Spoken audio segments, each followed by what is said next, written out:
Good morning everyone. Now in this video I have to describe you section 18, 19 and 20.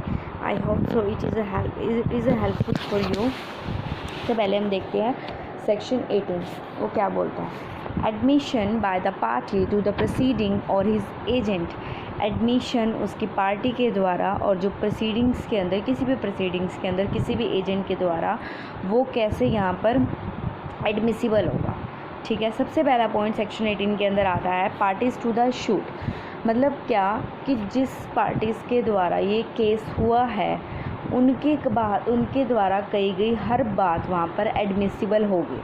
ठीक है, statement made by a party to the proceeding, तो वहाँ पर वो जो statement होगी वो यहाँ पे एक्सेप्टेबल होगी। इसमें एक केस आया था, केस लो था सीताराम आचार्य वर्सेस गुरुराम आचार्य AIR 1997। इसमें उन्होंने बोला एक पर्सन ने क्या बात बोली थी कि जो सब्सिक्वेंट उसने प्रीवियस प्रोसीडिंग में जो भी वो बात बोलेगा उसको एक्सेप्ट किया जाएगा उसकी सब्सिक्वेंट प्रोसीडिंग में। मतलब कोई भी बात किसी भी पर्सन ने पिछली प्रोसीडिंग में बोली उसको आगे की प्रोसीडिंग के अंदर उसकी वही बात का जो स्टेटमेंट जो उसने दिया वो यहाँ पर एक्सेप्टेबल होगी। उसके बाद एक प्लेंटिफ दूसरे को प्लेंटिफ के अगेंस्ट स्टेटमेंट देता है। ठीक है, एक प्लेंटिफ और ये क्वेश्चन आता है और वीसा वर्सा, तो इसका मतलब ये वाला जो ये चीज़ एडमिसिबल होगी या नहीं, या फिर एक डिफेंडेंट दूसरे को डिफेंडेंट के अगेंस्ट अगर के वो देता है अपना एडमिसिबल देता है वो एडमिसिबल होगा या नहीं। एक केस था मुथियो घोड़ा वर्सेस चैनी घोड़ा AIR 1953 मैसूर। एक admission is the best evidence against the party who made it. एक एडमिशन बहुत अच्छा एविडेंस होता है जिसके अगेंस्ट वो बोला जाता है। ठीक है, इसके अंदर एक एग्जांपल एक जो ये बात होगी प्रोसीडिंग्स की बात होगी। इसके अंदर जो सेक्शन 18 की जो बेयर लैंग्वेज है वो बोलती है admission by the party to the proceeding और हिज एजेंट। बाय पार्टी हो गया, टू द प्रोसीडिंग हो गया। अब बात आती है उसके एजेंट की। एजेंट का मतलब क्या होता है भी एजेंट के थ्रू अगर कोई भी बात कही जाती है क्या वो एडमिसिबल मानी जाएगी। तो यहाँ पे एक एग्जांपल था स्टेशन मास्टर कोई भी काम करता है, ठीक है, उसका कोई भी ordinary business course of business में कोई भी काम करता है, वो पुलिस स्टेशन के अगेंस्ट वहाँ पर उसके अगेंस्ट केस चल सकता है। और कोई भी वहाँ पे ऑफेंस हो जाता है कुछ भी हो सकता है क्योंकि वहाँ पे वाइसराइज लाइबिलिटी आ जाती है। कोई भी पर्सन जैसे for example I am a businessman, ठीक है, मेरे अंडर कोई वर्कर काम कर रहा है, वर्कर ने कोई ऑफेंस कर दिया during the tenure of business, जिस time during the ordinary timing of business, तो वो उस चीज़ के लिए मैं वाइसराइज ऑटोमेटिकली लाइबल हूँ। तो यही बात इसने कही है कि जो एडमिशन उस बंदे ने देगा जो person third person for example कि मेरे जैसे अभी मैंने बोला कि वो वर्कर मेरे अंडर काम करता है, वर्कर को पता है कि मैं किस तरीके का पर्सन हूँ, मेरी पर्सनैलिटी कैसे, मैं क्या काम करता हूँ, उसे पता है कि हाँ मैं कोई क्रिमिनल हूँ या फिर मैंने कोई ऐसा ऑफेंस किया है। तो इन फ्यूचर मेरे अगेंस्ट जब केस चलेगा तो फिर अगर वो कोर्ट में वो कोई भी जो गवाही देगा वो उसकी जो गवाही होगी बाय एजेंट वो एक्सेप्टेबल होगी। फिर उसके बाद आती है एक बात by suitor in a representative character. इसमें बात बोली गई स्टेटमेंट में the party to the suit showing a suit in representative character are not admission. जो पार्टीज़ के द्वारा बनाए जाते हैं शूट्स के unless they were made while the party making them held that character. इसमें क्या होता है कि अगर किसी ने कोई पर्सन किसी को रिप्रेजेंट कर रहा है, there is a representative character के अंदर है वो, तो वो तब तक वो उस बात का उसकी गवाही को एडमिसिबल नहीं किया जाएगा जब तक वो उस चीज़ को होल्ड करके ना रखे। वाइल द अपने करेक्टर को होल्ड करके ना रखे, वो रिप्रेजेंटेटिव करेक्टर निभा रहा हो, for example as a trustee, as a assignee, as a administrator, as a executive. ठीक है, फिर उसके बाद अगला पॉइंट आता है statement by the third party. ये कैसे एडमिसिबल होगी जब पार्टीज़ का पेक्यूनरी और प्रोप्राइटरी इंटरेस्ट हो तो इनका स्टेटमेंट एडमिसिबल होगा। फॉर एग्ज़ाम्पल जैसे कि आई एम अ बिजनेसमैन, ठीक है, मेरे पास एक पर्सन आया, उसने बोला कि ये जिस चीज़ का मेरा बिजनेस है वो उस बिज़नेस के लिए आया और उसने कहा कि ये वाला सामान मैं तेरे को दूंगा, तेरी शॉप में तू बेच बूझ के इसका मुझे प्रॉफिट दे रही हो। ठीक है। उसने उसके बाद क्या किया, जो वो सामान था वो उसने थ्रू किसी व्हीकल के थ्रू उसने भेजा, और उस व्हीकल वाले के बीच में तो उसने वहाँ से भेज दिया, उसने पूरा सेटअप करके भेजा। तो उसके बाद जब उसने वो सामान भेजा तो वो गुम हो गया, बीच में से कुछ उसका सामान आर्टिकल्स उसको नहीं मिलते हैं, मेरे को नहीं मिले वो आर्टिकल्स। मैंने भी कहा नहीं, मेरे पास इतनी आइटम्स आई हैं, इतनी आइटम्स नहीं आई हैं।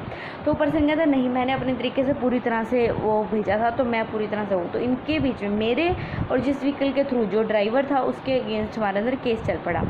तो फिर उसके बाद जब जो स्टेटमेंट वहाँ पर वो पर्सन देगा जिसके आर्टिकल्स थे, उसने कहा था मैंने पूरा सेटअप करके भेजा था, ये आइटम थी, उसने ड्राइवर को कहा तूने ये बात करी थी, कोर्ट के अंदर कोई ये बात बोलता है तो ये बात एक एडमिशन होगा उसके उस जो मतलब थर्ड पार्टी के बीच में, क्योंकि उस टाइम पे जब उसने आर्टिकल्स दे ही दे सारी बात कर दी तो उस टाइम पे वो थर्ड पार्टी है। तो वहाँ पर इस ऐसी सिचुएशंस के अंदर statement by the third party is admissible.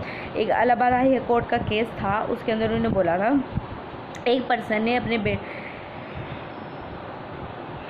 Person के बेटे ने किसी को ज़मीन बेच दी, तो कोर्ट ने कहा कि इसका रियल ओनर कौन है। तो फिर उसके फादर ने बोला कि मेरा बेटा इसका रियल ओनर नहीं है, मैं इसका रियल ओनर हूँ, मैं इसको प्रॉपर्टी ये देना नहीं चाहता। तो इसके चलते क्या होता है कि ये जो स्टेटमेंट होगी उसके फादर के द्वारा, statement by the third party, क्योंकि केस तो उसके बेटे और उसके जिसको ज़मीन बेची थी उसके अगेंस्ट चल रहा था, तो यहाँ पे statement by the third party acceptable होगी। फिर अगला क्वेश्चन आता है प्रीडेसेसर इन अ टाइटल, जिसके अंदर प्रॉपर्टी के फॉर्मर ओनर का इंटरेस्ट ड्राइव हो रहा हो, जिसमें प्रॉपर्टी के फॉर्मर ओनर का मतलब कैसे कि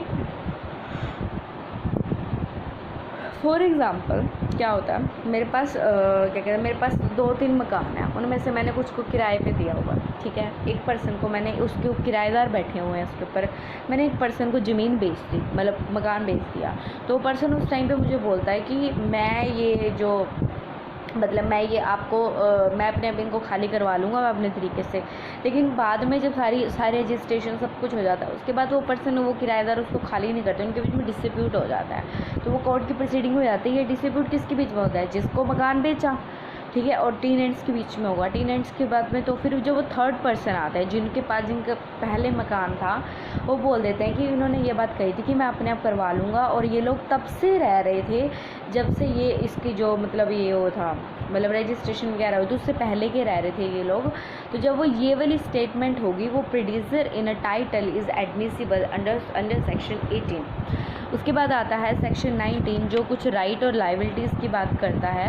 ये उस पर्सन की लाइबिलिटी में मतलब बात के हाथ में बात करेगा जिसकी खुद जिसका खुद उसकी लाइबिलिटी का इशू हो, वहाँ पर स्टेटमेंट रेलेवेंट होगी। जैसे कि सेक्शन 19 का पढ़ते हैं, admission by the person whose position must be proved as against the party to the suit, ठीक है। स्टेटमेंट उस पर्सन के द्वारा जिसकी पोजीशन और जो लाइबिलिटी है, इट इज़ अ नेसेसरी, बहुत ज़रूरी है, टू प्रूव एज अगेंस्ट, क्या प्रूफ करना है, किसी भी पार्टी के अगेंस्ट शूट के अंदर वो एडमिशेबल हो। It is necessary to prove as against any party to the suit are admission if the statement would be relevant, अगर जो ये स्टेटमेंट रेलिवेंट होगी as against such person relation to such position और liability in a suit brought by और against them, अगर जो ये statement है अगर वो रेलिवेंट होगी किसी भी पर्सन के अगेंस्ट इन रिलेशन टू उसकी position, liability in a suit brought by or against them, if they are made while the person making them occupy such position, मतलब उस पर्सन की भी लाइबिलिटी, जिस पर्सन की फॉर एग्जांपल जैसे इसकी list है, ए ने रेंट कलेक्ट करना था बी से, बी शुरू कर देता है ए को फॉर नॉट कलेक्टिंग रेंट। ए ने कहा कि मैं तेरा रेंट कलेक्ट कराता हूँ, लेकिन ए क्या कर देता है कि 1-2 जानों से सी से रेंट कलेक्ट ही नहीं करता। तो बी कहता है कि तूने सी से रेंट क्यों नहीं कलेक्ट किया। तो ए ने कहा कि उसके पास अभी तो उसकी अभी ड्यू डेट आई नहीं है, तो मैंने अभी उससे नहीं लिया। तो a statement by C that he owed B rent is an admission. तो फिर उसके बाद जो स्टेटमेंट दी जाएगी, ए की जो स्टेटमेंट है सी के द्वारा जो उसने बात कही थी, वो वहाँ पे एक एडमिशन है, जो एक रेलिवेंट फैक्ट है एज अगेंस्ट ए। अगर ए डिनाई कर देता है that D did owe rent to B, तो मतलब जो बात ए ने उस टाइम पे कही कि सी की अभी ड्यू डेट नहीं आई है, वो वहाँ पर ये स्टेटमेंट जब वो बी को बता रहा है तो वो सी के भी हाफ पे रहा है। तो ये स्टेटमेंट एडमिशन होगी, तो उसने बात कही है कि admission by the person whose position must be proved, जिसकी पोजीशन पूरी तरह से प्रूव्ड है उस पार्टी के अगेंस्ट जिस पार्टी ने केस किया है। मतलब बी ने केस किया है, बी के अगेंस्ट ए ने अपनी सी के थ्रू जो अपनी स्टेटमेंट दी है वहाँ पर वो एडमिसिबल होगी। फिर आता है सेक्शन 20 जो बोलता है किसी पर्सन की अगर हमने रेफ़र किया है कि आप उसके पास जाओ और पूछ लीजिए कि, तो फिर जो पर्सन वो बात का जवाब देगा वो चीज़ एडमिसिबल होगी। जैसे कैसे, admission by the person expressly referred to by the party to the suit, statement made by the person, उस persons के द्वारा स्टेटमेंट बनाई जानी, to whom a party to the suit has expressly referred for the information in reference to a matter in disputes are the admissions। ये कहती है वो statement जो persons के द्वारा बनाई जाती हैं, to whom a party to the suit, एक पार्टी जो है केस के टाइम पे expressly referred कर रही है information in reference to the matter in a disputes are at admission। For example, जो रेफरेंस दे जाएगी, एक ने पूछा whether a horse sold by A to B is a sound, A ने बी को बोला क्या वो साउंड है, तो ए सेज टू बी, तो सॉरी बी ने पूछा था उससे, तो ए सेज टू बी जाओ और सी से पूछो, सी ने बोला हाँ ये सब सही है। जो इस टाइम पे सी ने स्टेटमेंट दी है, जो ए ने उसको रेफ़र किया था, वो वहाँ पे statement expressly referred statement is admissible under section 60। Under section 18, admission by the party to the proceeding by the third party by the producer entitled by the agent is admissible. Under section 19, by the person whose position must be proved as against party to the suit. Under section 19 speak about that. Under section 60, admission by the person expressly referred to by the party to the suit and that person's reference of the statement is admissible under section 60 under section 20.